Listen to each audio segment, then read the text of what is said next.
Hola, soy Elena. El día que mi única hija se graduó de abogada, me miró a los ojos y me susurró que yo era la mayor vergüenza de su vida. Todo su mundo, ese que yo construí para ella limpiando los pisos de otros, se detuvo en ese instante. ¿Alguna vez has sentido que la persona que más amas te clava un puñal en el corazón? Antes de contarte cómo sus palabras, en lugar de destruirme, me dieron la fuerza para cambiarlo todo. Déjame un comentario diciéndome desde dónde me estás viendo y suscríbete al canal. Créeme, no querrás perderte lo que sucede cuando una madre humillada decide que ya fue suficiente. El conflicto entre nosotras no nació ese día, por supuesto. Fue algo que creció lentamente, como una mala hierba venenosa. Yo era una empleada de limpieza jubilada que seguía trabajando para darle todo. Ella, Sofía, era mi mundo entero. Le pagué la carrera de Derecho en una de las universidades más prestigiosas de Los Ángeles, un sueño que me costó cada centavo de mis ahorros y mi propia jubilación. A cambio, ella aprendió a avergonzarse de mí. Mis manos, ásperas y agrietadas por años de usar cloro y detergentes, eran el crudo recordatorio de un origen que ella quería desesperadamente borrar de su nueva vida de élite. Mi vida se convirtió en un sacrificio silencioso. Vendí las pocas joyas que mi esposo me había dejado, incluyendo mi anillo de bodas, para cubrir una matrícula que parecía no tener fin. Durante años, trabajé turnos dobles, llegando a casa tan cansada que a veces me dormía en la silla de la cocina. Vivía en un pequeño y modesto apartamento en el este de Los Ángeles, mientras ella disfrutaba de un lindo estudio en un barrio seguro, cerca del campus. Nunca me tomé unas vacaciones. Nunca me compré un vestido nuevo.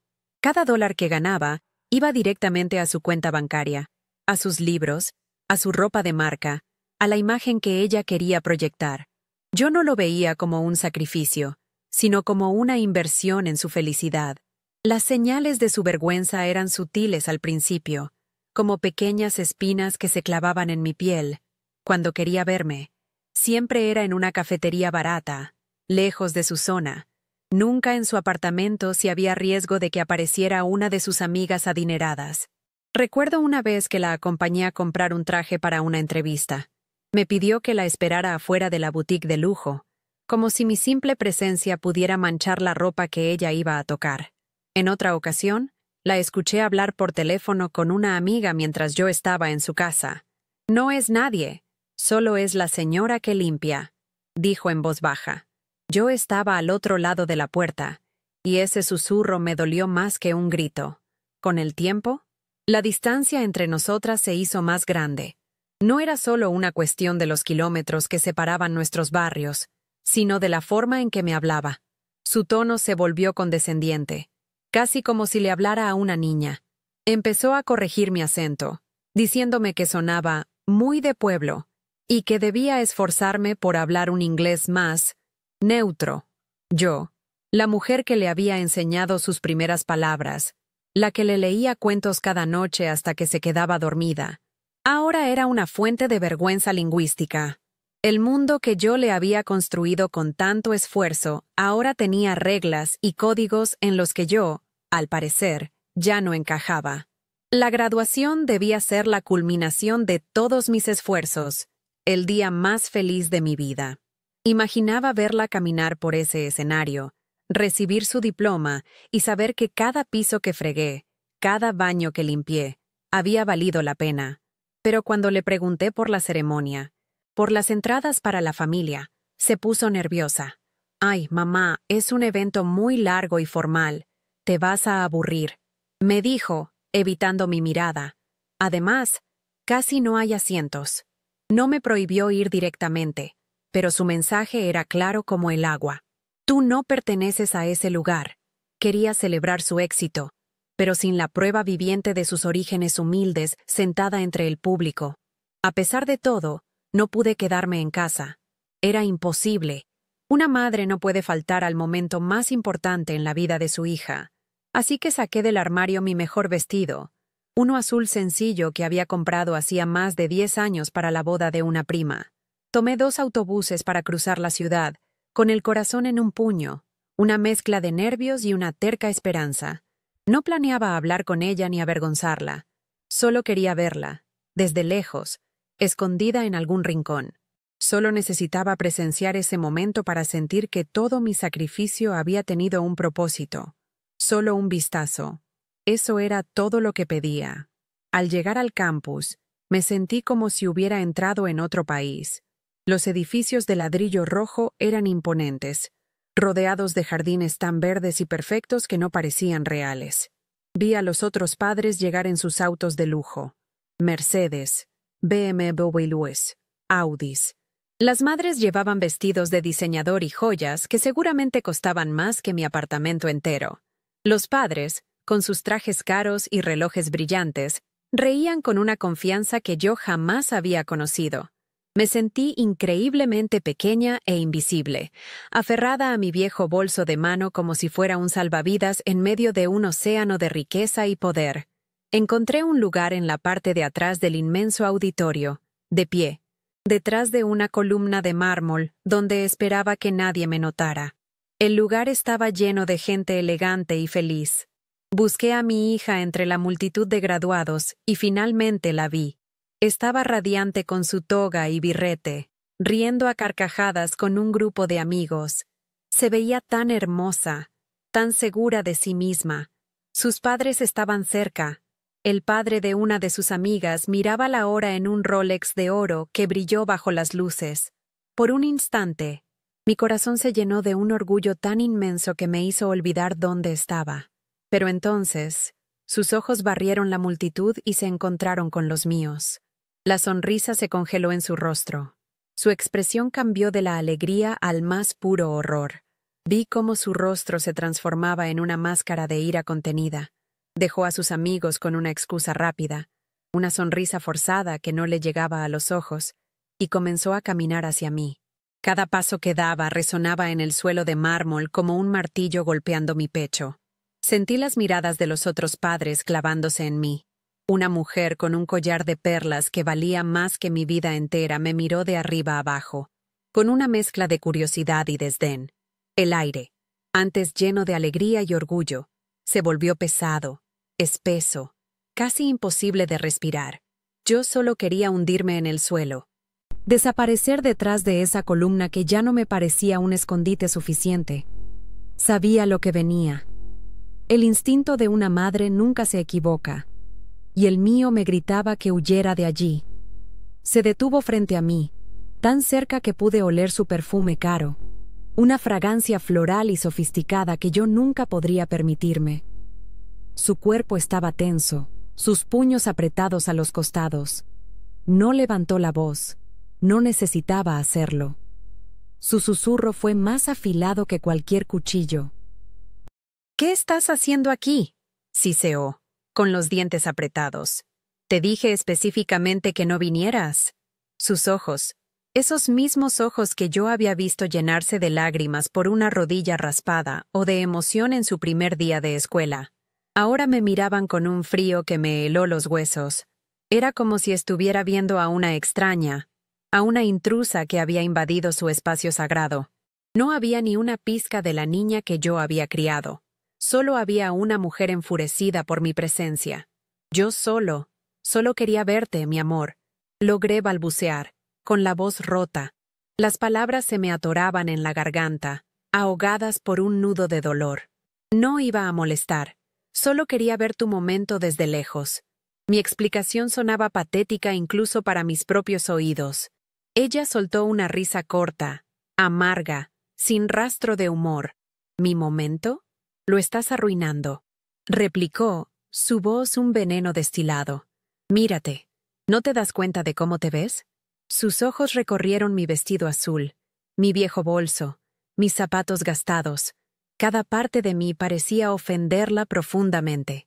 Para ella, yo no era su madre, la mujer que le había dado la vida y la había sostenido en cada paso. Era solo una mancha. Un error vergonzoso en el lienzo perfecto de su nuevo mundo. Fue entonces cuando pronunció las palabras que se grabaron a fuego en mi memoria. «Me avergüenzas con esa ropa vieja», susurró, inclinándose un poco para que solo yo pudiera oírla. pero su desprecio era tan palpable que sentí como si lo hubiera gritado a todo el auditorio. Sentí el impacto físico de sus palabras, como si me hubiera dado una bofetada. El aire se me escapó de los pulmones. Todo a mi alrededor se volvió borroso. Los rostros de la gente, las luces brillantes, los estandartes de la universidad, todo se fundió en un remolino de dolor. Mi hija, mi única hija, la razón de mi existencia, me estaba diciendo que mi simple apariencia, la mejor que podía ofrecer, era una fuente de vergüenza para ella. En ese instante, dejé de ser una madre orgullosa para convertirme en un estorbo. Alcé la vista, aturdida, y vi que algunas personas nos miraban. Un hombre de traje impecable, probablemente el padre de uno de sus amigos millonarios, desvió la mirada rápidamente, fingiendo interés en el programa del evento. Una mujer elegante, con un peinado perfecto y un vestido de seda, me lanzó una mirada de lástima, de esa que se le da a un animal herido en la carretera. Esa compasión me dolió casi tanto como el desprecio de mi hija. Me sentí expuesta, juzgada y condenada por un jurado de extraños que no sabían nada de mis sacrificios, de las noches sin dormir, de las manos que me dolían de tanto trabajar para que ella pudiera estar ahí, vestida con esa toga y ese birrete que yo había pagado con mi sudor. «Por favor, vete», me suplicó, pero no había rastro de cariño en su voz, solo una urgencia desesperada por deshacerse de mí. «No hagas esto más difícil. Simplemente vete antes de que alguien más se dé cuenta de quién eres». La frase «¿quién eres?» me golpeó con una fuerza devastadora. ¿Quién era yo? Era su madre, pero en ese momento, para ella, yo no era nadie. Era un problema que necesitaba ser eliminado. Sin esperar una respuesta, se dio la vuelta y se alejó con la misma rapidez con la que había llegado, volviendo a su grupo de amigos con una sonrisa radiante, como si acabara de deshacerse de un insecto molesto. La vi reír, y esa risa fue el sonido más cruel que jamás había escuchado. Me quedé paralizada por un segundo, incapaz de moverme, con el corazón hecho pedazos. El aplauso estalló en el auditorio cuando el decano subió al escenario para comenzar el discurso. El sonido de la celebración era una tortura. Lentamente, me di la vuelta y empecé a caminar hacia la salida. Cada paso era una agonía. Sentía cientos de ojos en mi espalda, aunque probablemente nadie me estaba prestando atención. Me sentía desnuda, humillada, como si llevara un letrero en la frente que decía «No pertenezco aquí». Crucé las enormes puertas de madera y salí al sol brillante de la tarde, que me pareció una burla cruel. El mundo seguía girando, ajeno a la destrucción que acababa de ocurrir dentro de mí. El viaje de regreso en el autobús fue una pesadilla silenciosa. Miraba por la ventana mientras los barrios lujosos, con sus mansiones y jardines perfectos, daban paso a los edificios de apartamentos más modestos y los grafitis de mi zona en el este de Los Ángeles. El contraste nunca me había parecido tan doloroso. Era como viajar entre dos mundos, el mundo al que mi hija ahora pertenecía y el mundo del que yo nunca podría escapar. No lloré. Las lágrimas se habían secado dentro de mí, reemplazadas por un vacío frío y pesado. Apreté mi bolso contra mi pecho, el mismo bolso que a ella le había dado tanta vergüenza, y me sentí completamente sola, más sola que nunca en mi vida. Cuando finalmente llegué a mi pequeño apartamento, la quietud me recibió como un golpe. El lugar, que siempre había sido mi refugio, de repente se sentía como una celda. Dejé las llaves sobre la mesita y caminé hacia el espejo del pasillo, ese que tenía una pequeña grieta en una esquina. Me miré fijamente. Vi a una mujer de 75 años, con el pelo gris, arrugas profundas marcando su rostro, y unos ojos que habían perdido todo su brillo. Vi las manos que mi hija despreciaba, con las venas hinchadas y la piel áspera por décadas de trabajo duro. Vi el reflejo de una tonta, una mujer que había sacrificado su propia vida por alguien que ni siquiera podía mirarla con respeto. Pero entonces, mientras seguía observando mi propio rostro demacrado, algo cambió dentro de mí. Una chispa se encendió en el fondo de ese vacío. No fue ira, No fue odio, fue algo más profundo, más tranquilo, fue una especie de claridad helada. Comprendí que mi amor incondicional, mi sacrificio ciego, no había creado a una abogada exitosa. Había creado un monstruo de ingratitud y arrogancia. Mi dolor no era solo por la humillación, sino por mi propia complicidad en mi borrado. En ese espejo, no solo vi a una madre con el corazón roto, vi a una mujer que había olvidado su propio valor, y en ese silencio aplastante, supe que las cosas no podían seguir así. Una calma extraña se apoderó de mí. Ya no sentía la necesidad de llorar ni de lamentarme. El dolor seguía ahí, como una brasa ardiente en mi pecho, pero ahora estaba cubierto por una capa de determinación. Fui a la cocina, me serví un vaso de agua y me senté en la vieja silla de madera, donde tantas noches me había quedado dormida, esperando que ella llamara. Miré a mi alrededor, a las paredes descoloridas, a los muebles viejos, a las fotos de una Sofía sonriente cuando era niña. Todo lo que había hecho, lo había hecho por ella, y ahora, por primera vez, iba a hacer algo por mí.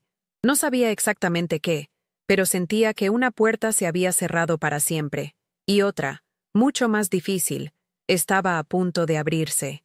Pasaron 2 días en un silencio sepulcral. No hubo una llamada, ni un mensaje de texto, nada. Por primera vez en mi vida, no sentí la necesidad de buscarla, de preguntarle si estaba bien. El cordón umbilical que me había mantenido atada a su felicidad se había cortado con el filo de sus palabras. En su lugar, sentí un vacío que, extrañamente, no era doloroso, sino liberador. El tercer día, hice algo que no había hecho en 20 años. Gasté dinero en mí. Fui a una tienda y compré una cafetera nueva. Una de esas que muelen el grano al instante. El aroma del café recién hecho llenó mi pequeño apartamento esa mañana. Y por primera vez, olía a algo que no era sacrificio. Olía a un nuevo comienzo, aunque todavía no supiera cuál sería. El teléfono sonó el cuarto día. Era ella. Su voz era alegre, despreocupada, como si nada hubiera pasado. No hubo una disculpa, ni una pizca de remordimiento. «Mamá, ¿cómo estás? Oye, te llamaba para contarte algo increíble. Mis amigas y yo estamos planeando un viaje a Europa para celebrar la graduación. Vamos a ir a París y a Roma. Solo necesito un poco de dinero para el pasaje y los gastos. Unos $5,000 para empezar. ¿Me los puedes transferir?» Escuché su petición y sentí cómo la última brasa de dolor en mi pecho se convertía en ceniza fría. Su desconexión con la realidad, con el daño que me había causado, era tan profunda que resultaba casi grotesca. Esperaba que yo simplemente olvidara la humillación y abriera mi cartera una vez más. Tomé una respiración profunda, sintiendo el peso de cada sí que le había dicho a lo largo de su vida, cada sí que me había quitado un pedazo de mí misma. Pero esta vez, una palabra diferente se formó en mis labios, una palabra que se sentía extraña y poderosa. «No», dije. Mi voz sonó tranquila, firme, irreconocible hasta para mí. Hubo un silencio al otro lado de la línea, tan largo y pesado que pude imaginar su rostro, su sonrisa congelada, su incredulidad. «¿Qué?», preguntó finalmente, con un tono que mezclaba confusión y una creciente irritación. «Dije que no, Sofía. No tengo ese dinero para ti», repetí, y al decirlo, sentí como si una carga invisible se levantara de mis hombros. Por primera vez, mi dinero era mío. Su reacción fue exactamente la que esperaba. La incredulidad se transformó en ira. «¿Cómo que no? Claro que lo tienes. Siempre lo tienes. ¿Qué te pasa? Es la celebración de mi graduación, la carrera que tú querías que terminara. ¿Y ahora me vas a negar esto?» Su voz se elevó, llena de esa indignación que solo sienten las personas que nunca han escuchado un «no». Intentó usar la culpa, el arma que siempre le había funcionado tan bien conmigo. «Después de todo mi esfuerzo, ¿así es como me apoyas? Todas mis amigas van a ir. Sus padres están felices de pagarles el viaje. ¿Por qué tienes que ser diferente?» Pero sus palabras ya no me herían. Eran solo el eco de una manipulación que ya no tenía poder sobre mí. Colgué el teléfono sin despedirme. Mi mano temblaba un poco. No de miedo, sino de la adrenalina de haber hecho algo por mí misma. Caminé hacia la sala, y mis ojos se posaron en la foto más grande que tenía en la pared. Un retrato de Sofía en su primer día de universidad, sonriendo, con un futuro brillante por delante. La miré por un largo rato, y ya no vi a mi niña. Vi a la mujer que me había humillado. Con una calma que me sorprendió, descolgué el cuadro de la pared. El rectángulo de pintura más clara que quedó en su lugar se sentía como una herida, pero también como un espacio en blanco, una oportunidad para poner algo nuevo. Guardé la foto en un armario, debajo de unas sábanas viejas. No quería verla más. Una semana después, llegó una carta por correo. Era un sobre grueso, con el logotipo de la universidad grabado en la esquina superior. Mi corazón dio un vuelco. Un reflejo condicionado de años de preocuparme por sus notas, por sus pagos. La abrí con manos temblorosas. No era una felicitación. Era una notificación oficial de la oficina de administración. Un aviso de saldo pendiente.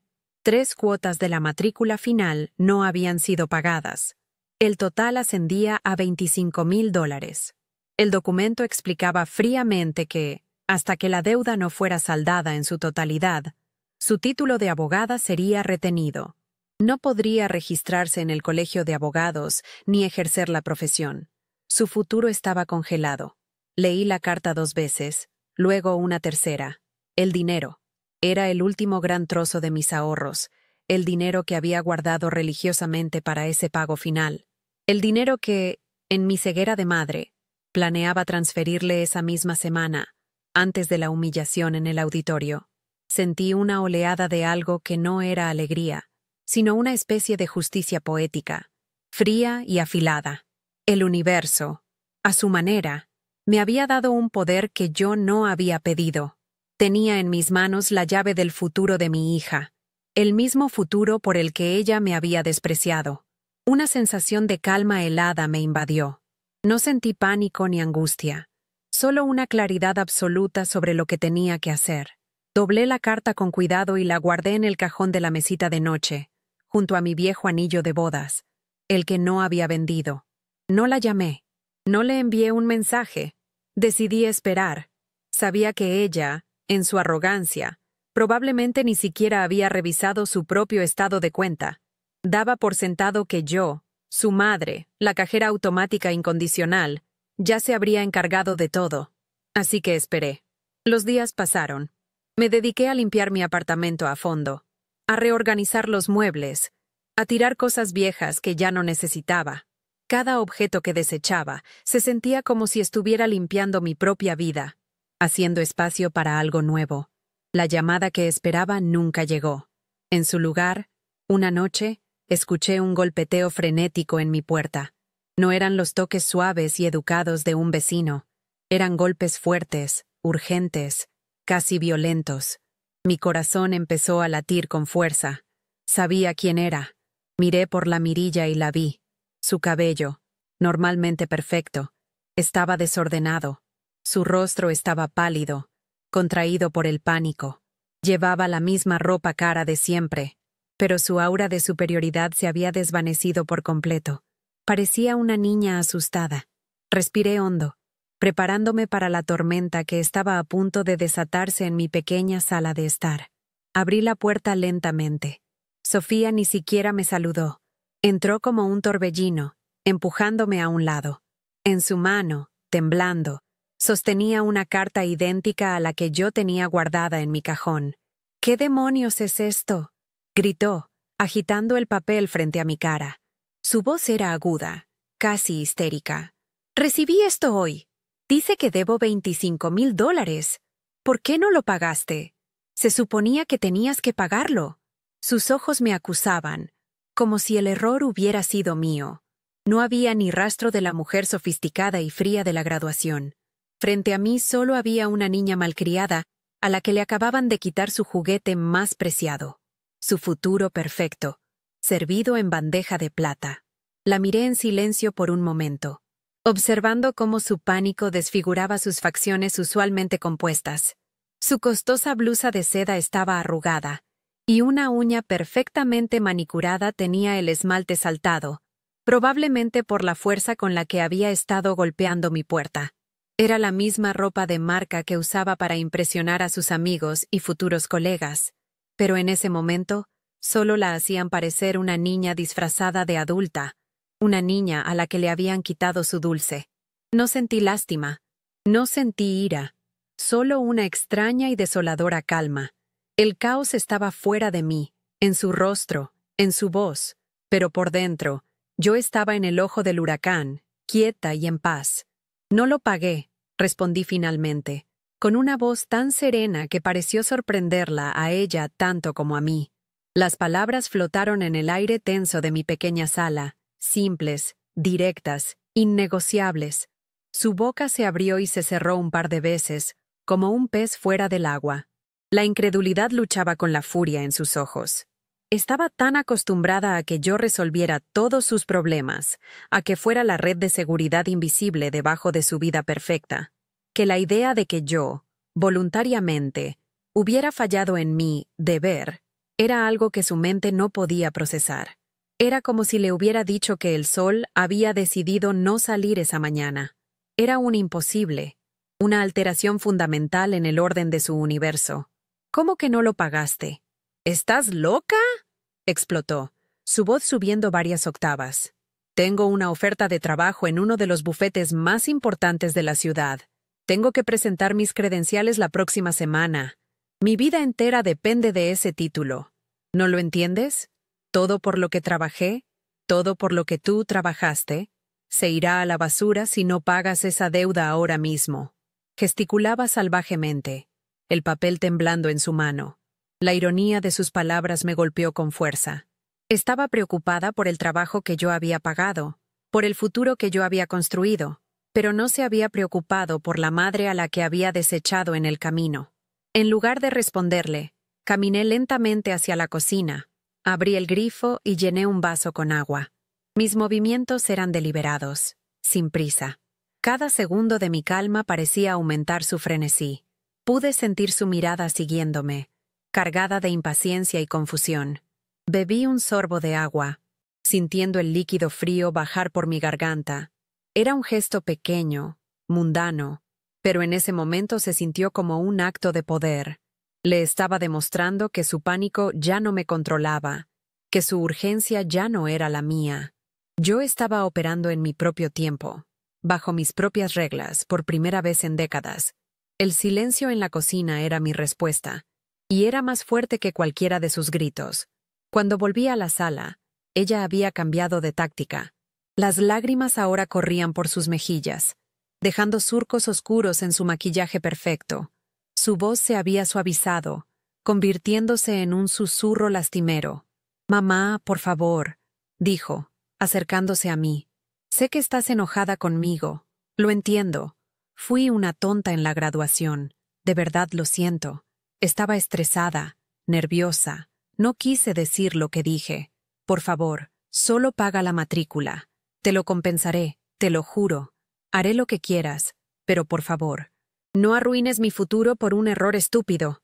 Intentó tomar mi mano, pero yo la aparté suavemente, sin brusquedad, pero con una finalidad que la hizo retroceder. Un error estúpido. Escuché sus palabras y sentí cómo la última pizca de duda que pudiera haber albergado en mi corazón se desvanecía para siempre. Así era como ella veía la humillación más profunda de mi vida. Un simple error estúpido. Un inconveniente que ahora se interponía en su camino. Su disculpa no nacía del remordimiento, sino del miedo. No estaba arrepentida por haberme herido. Estaba aterrorizada por las consecuencias que sus acciones estaban teniendo en su propia vida. Era la disculpa de una niña que ha sido descubierta y solo quiere evitar el castigo, no la de una mujer que comprende el dolor que ha causado. En ese momento, la vi con una claridad dolorosa y absoluta. «No fue un error estúpido, Sofía», le dije, mi voz todavía tranquila, pero con un filo de acero que nunca antes había usado con ella. «Fue cruel. Me miraste a los ojos y me dijiste que te avergonzaba. Me hiciste sentir como si fuera basura, como si mi presencia manchara tu gran día. el día por el que trabajé fregando los pisos de otras personas durante 20 años. No olvidas algo así. No lo llamas un error estúpido. Cada palabra era una verdad que había mantenido encerrada por mucho tiempo. Y decirlas en voz alta se sintió como si estuviera reclamando una parte de mi alma que le había permitido robar. Su rostro se contrajo de dolor, pero ya no podía distinguir si era por mis palabras o por su creciente desesperación.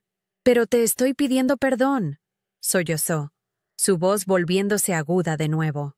«¿Qué más quieres que haga? ¿Quieres que me arrodille? Lo haré. Haré lo que sea. Mamá, por favor, piensa en todo. Piensa en la casa que te compraré. En los viajes que haremos. Podré cuidarte por fin. Pero necesito ese título. Sin él no soy nadie. Me convertiré en ti». La última frase se le escapó. Un desliz freudiano cargado de todo el desprecio que realmente sentía. Se tapó la boca con la mano, horrorizada por lo que acababa de revelar, pero ya era demasiado tarde. La verdad estaba ahí, flotando entre nosotras. El silencio que siguió a sus palabras fue más pesado que cualquier grito. Convertirte en mí. Esa era su peor pesadilla. No era la falta de dinero, ni la pérdida de un trabajo. Su terror más profundo era terminar como yo, una simple limpiadora, una mujer invisible con las manos agrietadas y un vestido viejo. Todo el sacrificio, todo el amor que le había dado, se resumía en eso. Un destino del que ella debía escapar a toda costa. La miré, a esta extraña que llevaba la cara de mi hija, y vi el producto final de mi amor ciego. Una mujer que medía el valor de una persona por el saldo de su cuenta bancaria y el prestigio de su profesión. Tomé una respiración profunda, sintiendo el peso de 75 años de vida asentándose en mis hombros, pero ya no era una carga, sino un ancla. Me sentía firme, plantada en el suelo de mi humilde apartamento como un árbol viejo que ha resistido 1000 tormentas. La miré directamente a los ojos, esos ojos que ya no reconocía, y supe exactamente lo que tenía que decir. No iba a ser una lección de odio, sino la lección más dura y necesaria de amor que jamás le daría. Un amor que, por primera vez, me incluía a mí. Un amor que exigía respeto. Me preparé para pronunciar las palabras que cambiarían nuestras vidas para siempre. Convertirme en ti. Esas 3 palabras se quedaron flotando en el aire viciado de mi pequeño apartamento, más pesadas que una lápida. Se le habían escapado. Una verdad tan pura y tan fea que ni siquiera ella pudo contenerla. En ese instante, todo el ruido de su llanto, de sus súplicas, de sus acusaciones, se desvaneció. Solo quedó el eco de esa confesión. Su mayor miedo no era el fracaso profesional, ni la deuda, ni la decepción de sus amigos. Su peor pesadilla, el infierno personal que la aterrorizaba, era ser como yo. La mujer que le dio la vida, que fregó rodillas en el suelo para que ella pudiera caminar sobre alfombras de lujo. La miré y, por primera vez, no vi a mi hija. Vi el abismo que mi propio amor ciego había cavado entre nosotras. Una calma helada, casi antinatural, se apoderó de mí. Sentí como si me estuviera viendo desde fuera, como si fuera una espectadora en mi propia vida. El dolor que me había desgarrado durante días se transformó en una claridad tan afilada como un trozo de vidrio roto. La palabra vergüenza volvió a mi mente, la misma que ella me había escupido en el auditorio, pero ahora su significado era diferente. La vergüenza no era mi vestido viejo, ni mis manos ásperas, ni mi acento de pueblo. La verdadera vergüenza era haber criado a una persona que valoraba un título por encima de un corazón, que veía el amor como una transacción y el sacrificio como algo que se le debía. La vergüenza era haber permitido que mi propia dignidad fuera pisoteada durante tanto tiempo, en nombre de un amor que no era recíproco. Sin decir una palabra, me di la vuelta y caminé hacia mi dormitorio. Pude sentir su mirada clavada en mi espalda, una mezcla de confusión y una creciente alarma. Mis pasos eran lentos, deliberados. Cada uno se sentía como si estuviera reclamando un pedazo de mi propia casa, de mi propia vida. Abrí el cajón de mi mesita de noche. el único lugar donde guardaba las cosas que realmente importaban. La última foto de mi esposo, mi viejo anillo de bodas y la carta de la universidad. Saqué el sobre. El papel se sentía pesado en mi mano, cargado con el peso de su futuro. Volví a la sala y me detuve frente a ella. No se lo entregué. Simplemente lo sostuve, dejándola ver el logo de la universidad, el símbolo de todo lo que ahora estaba en juego. Tenías razón, Sofía, le dije. Y mi voz sonó extrañamente tranquila, desprovista de toda la emoción que me había consumido. Ella me miró. Sus ojos llorosos se abrieron con una pizca de esperanza, como si mi acuerdo fuera el preludio de la rendición que esperaba. Tenías razón en la graduación. Soy una vergüenza. Dejé que las palabras se asentaran en el aire entre nosotras. Vi la confusión cruzar su rostro. No entendía. Esperaba que yo negara su acusación, que me defendiera, pero yo no estaba jugando su juego. Estaba terminándolo. Le estaba dando la razón, pero en mis propios términos, redefiniendo el campo de batalla que ella misma había elegido. Soy la vergüenza de una madre que trabajó hasta romperse los huesos para criar a una hija que es cruel e ingrata. Continué, mi voz ganando una fuerza que no sabía que poseía. Soy la vergüenza de una mujer que sacrificó su propia vida, su jubilación, sus recuerdos, para que tú pudieras tener un futuro que ahora usas para despreciarla. Esa es mi vergüenza, Sofía. No es mi ropa, ni mis manos. Eres tú. La persona en la que te has convertido es mi más profunda y dolorosa vergüenza. Cada palabra era una verdad que había mantenido encerrada, y liberarla se sentía como si estuviera enderezando mi propia columna vertebral después de años de estar encorvada. El color desapareció por completo de su rostro. Se quedó mirándome, con la boca ligeramente abierta, como si la hubiera abofeteado. El shock en sus ojos era tan profundo que por un momento pareció que no podía respirar. Ya no había lágrimas, solo una incredulidad paralizante. Había venido aquí esperando una discusión, una negociación, tal vez incluso una pelea a gritos. Estaba preparada para manipularme con culpa o con promesas vacías. Pero no estaba preparada para esto. No estaba preparada para que yo le mostrara el espejo de su propia crueldad, para que le devolviera sus palabras cargadas con el peso de la verdad. Estaba completamente desarmada, enfrentada a una versión de su madre que nunca había conocido. «¿Así que no?», dije, y la palabra resonó en la pequeña habitación con una finalidad absoluta. «No voy a pagar un centavo más. Ese dinero», señalé la carta en mi mano, «es todo lo que me queda. Y voy a usarlo para vivir lo que me quede de vida con la dignidad que tú me quitaste. Tu título, tu trabajo de ensueño, tu futuro perfecto, todo eso ahora depende de ti». Hice una pausa, dejándola absorber el impacto total de mis palabras antes de asestar el golpe final, la lección que el universo me estaba obligando a enseñarle. Te ganarás ese dinero tú misma. Quizás un trabajo como limpiadora, como el mío, te enseñe a respetar el sudor que cuesta construir un sueño. Quizás cuando tus manos se agrieten como las mías, entiendas lo que realmente vale algo. Su reacción fue como ver un edificio derrumbarse en cámara lenta. Primero fue la incredulidad, una sacudida de cabeza casi imperceptible. Luego, sus ojos se llenaron de un pánico puro, animal, al darse cuenta de que yo no estaba bromeando, de que no era una amenaza vacía. Su mundo, cuidadosamente construido sobre mis sacrificios, se estaba desmoronando frente a ella. Finalmente, el terror se apoderó de sus facciones. El terror de una niña malcriada a la que le dicen por primera vez en su vida que tiene que limpiar su propio desastre. El futuro brillante que había dado por sentado.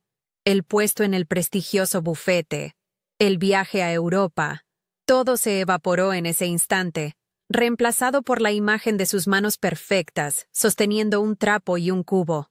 «No, no puedes hacerme esto», gritó, su voz finalmente rompiéndose en un sollozo desgarrado. «Es mi vida. Has arruinado mi vida». Se abalanzó hacia mí, intentando arrebatarme la carta de la mano, pero yo la aparté con una firmeza que la sorprendió. Ya no había fuerza en ella, solo desesperación. Era el último pataleo de una niña que no podía aceptar que las consecuencias de sus actos finalmente la habían alcanzado. Su ira era la de alguien que culpa al mensajero por las malas noticias. Incapaz de ver que ella misma había escrito el mensaje con sus propias palabras crueles en aquel auditorio. No le respondí. No había nada más que decir. Simplemente me quedé allí, sosteniendo la carta, mi ancla en medio de su tormenta. Mi silencio era mi respuesta final, un muro contra el que sus gritos y sus lágrimas se estrellaban sin efecto. Se dio cuenta de que había perdido. La lucha se desvaneció de sus ojos, reemplazada por una derrota vacía y desolada. Retrocedió un paso, luego otro, como si mi sola presencia la quemara. Sus hombros se hundieron, y la abogada segura de sí misma que había entrado en mi casa se disolvió, dejando solo a una joven rota y asustada. Sin otra palabra, se dio la vuelta, abrió la puerta y salió corriendo, su llanto resonando en el pasillo. El sonido de la puerta al cerrarse fue definitivo, como el punto final de una larga y dolorosa oración. El silencio que quedó a continuación fue el más profundo que jamás había experimentado. No era un silencio vacío, sino uno lleno de peso y significado. Me quedé de pie en medio de mi sala por un largo rato, con la carta todavía en la mano. No sentía alegría ni triunfo. No había placer en el dolor de mi hija. Lo que sentía era una paz sombría, la calma agotadora que llega después de una batalla brutal. Había ganado, sí, pero la victoria tenía el sabor amargo de una pérdida irreparable. Había recuperado mi dignidad, pero en el proceso, había perdido a la niña que una vez fue mi mundo entero.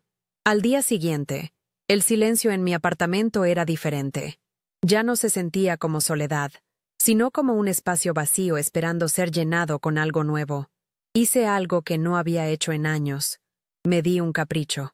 Fui a una tienda de segunda mano y compré un sillón cómodo, de color verde musgo, para reemplazar la vieja silla de madera en la que me había quedado dormida tantas noches.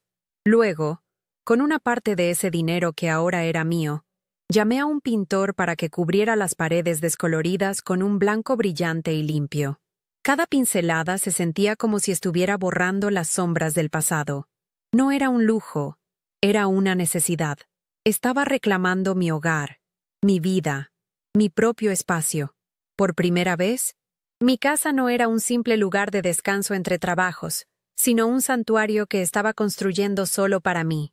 Unas semanas más tarde, sonó el teléfono. Era un número desconocido. Contesté con cautela. Era la madre de una de las amigas más cercanas de Sofía, una mujer con la que había intercambiado saludos incómodos en un par de ocasiones. Su voz era dulce como la miel, pero sus preguntas eran afiladas. Quería saber si Sofía estaba bien, ya que había rechazado una oferta de trabajo increíble y no se uniría al viaje por Europa.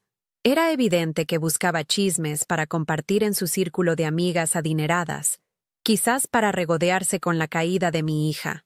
Tomé una respiración profunda y le respondí con una calma que la desarmó. «Sofía está bien. Gracias por preguntar», dije.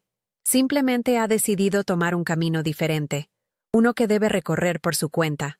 No hubo más preguntas. Mi dignidad fue un muro que su curiosidad no pudo escalar. Pasaron los meses. Un día, mientras volvía a casa en el autobús, decidí tomar una ruta diferente por un capricho. Mientras el autobús estaba detenido en un semáforo en el centro, la vi. Estaba al otro lado de la calle, saliendo de una pequeña cafetería, vestida con un uniforme de delantal negro. Su cabello, generalmente peinado a la perfección, estaba recogido en una cola de caballo desordenada. Se veía increíblemente cansada, con ojeras oscuras bajo los ojos. Por un instante, nuestros ojos se cruzaron a través del cristal de la ventana.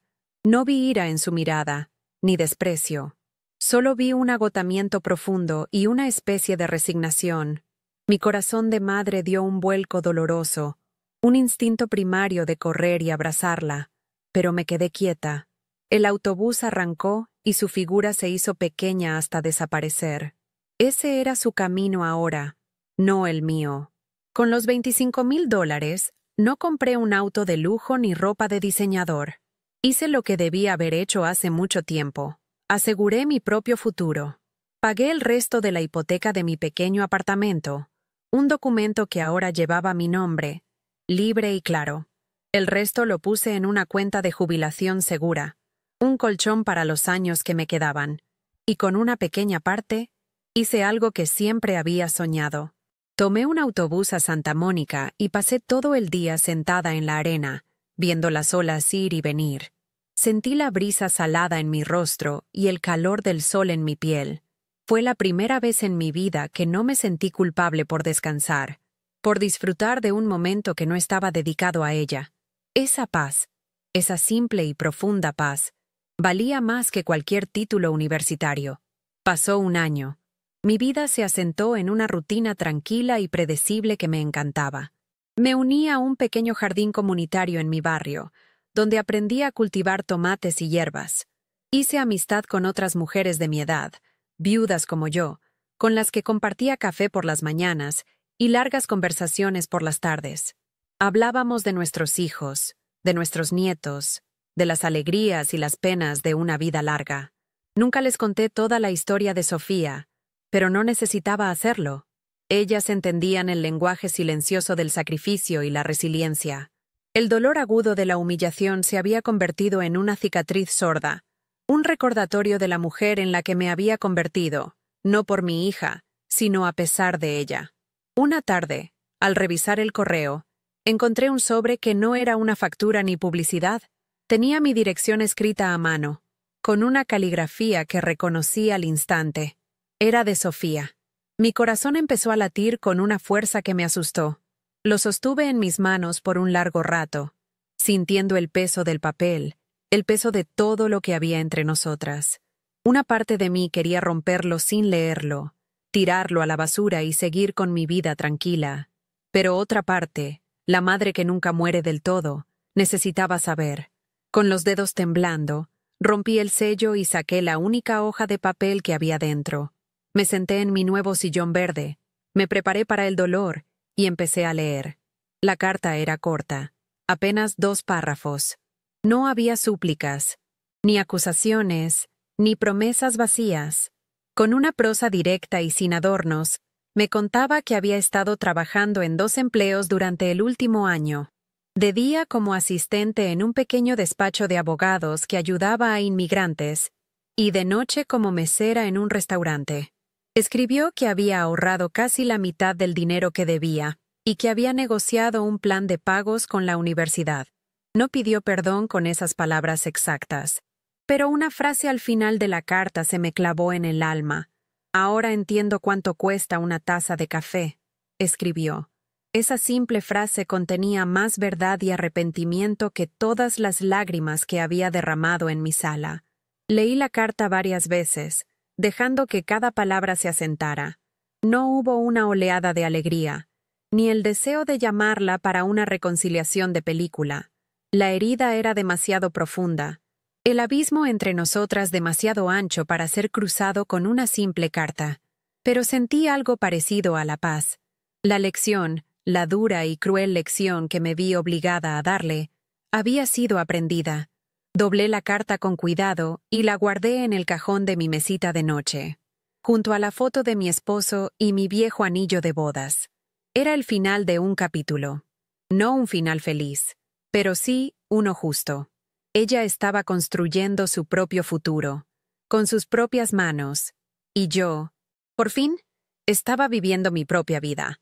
Mi historia termina aquí, en mi pequeño jardín comunitario. Mis manos, las mismas que mi hija una vez despreció, ahora están cubiertas de tierra. Siguen siendo ásperas y agrietadas, pero ya no me avergüenzan.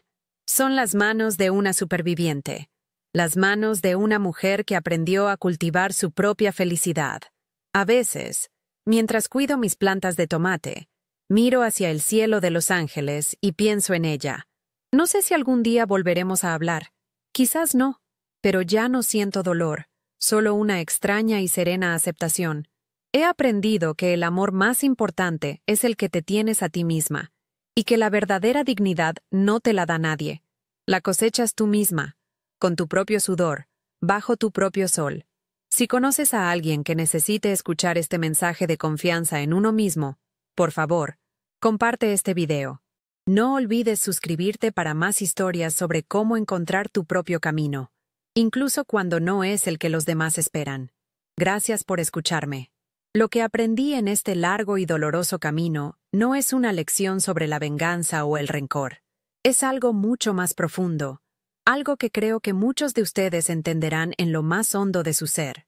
Aprendí que el amor, especialmente el amor de una madre, puede convertirse en una jaula dorada si no tenemos cuidado. Nos entregamos por completo. Damos cada pedazo de nuestra alma, cada gota de nuestro sudor, y en el proceso, corremos el riesgo de olvidarnos de nosotras mismas. Creemos que nuestro valor está en cuánto nos sacrificamos, pero la verdad es que nuestro valor es inherente. Nadie, ni siquiera la persona que más amamos en este mundo, tiene el derecho de arrebatarnos nuestra dignidad. El amor no debería costarte tu respeto propio. Nunca. Durante años, pensé que mi fortaleza radicaba en mi capacidad de aguantar. Aguantar el cansancio, la soledad, las pequeñas humillaciones diarias. Creía que ser una buena madre significaba ser un escudo silencioso, absorber todos los golpes para que mi hija no tuviera que sentir nada. Estaba tan equivocada. La verdadera fortaleza no está en soportar el maltrato, sino en tener el valor de decir, basta. No es una basta, gritado con ira, sino uno susurrado desde el alma, con la calma de quien finalmente entiende su propio valor. Mi mayor acto de fortaleza no fue trabajar hasta el agotamiento. Fue mirarla a los ojos y negarme a seguir siendo su alfombra. Fue elegirme a mí, por primera vez en mi vida. Y eso me lleva a la lección más difícil de todas. A veces, el acto de amor más grande es dar un paso atrás. Tuve que entender que mi amor incondicional se había convertido en una muleta que le impedía a Sofía caminar por sí misma. Al resolverle cada problema, al pagar cada factura sin hacer preguntas, no la estaba ayudando, la estaba convirtiendo en una persona incapaz de valorar el esfuerzo.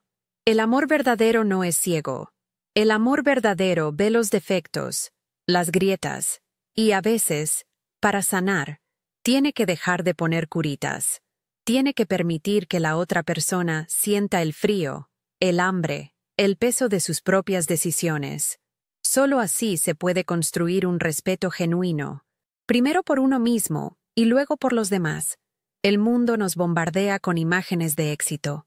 Los autos caros, las casas enormes, los títulos prestigiosos colgados en la pared. Mi hija se obsesionó con ese mundo, y yo, en mi afán de darle todo, la ayudé a entrar en él. Pero la paz que encontré no estaba en nada de eso.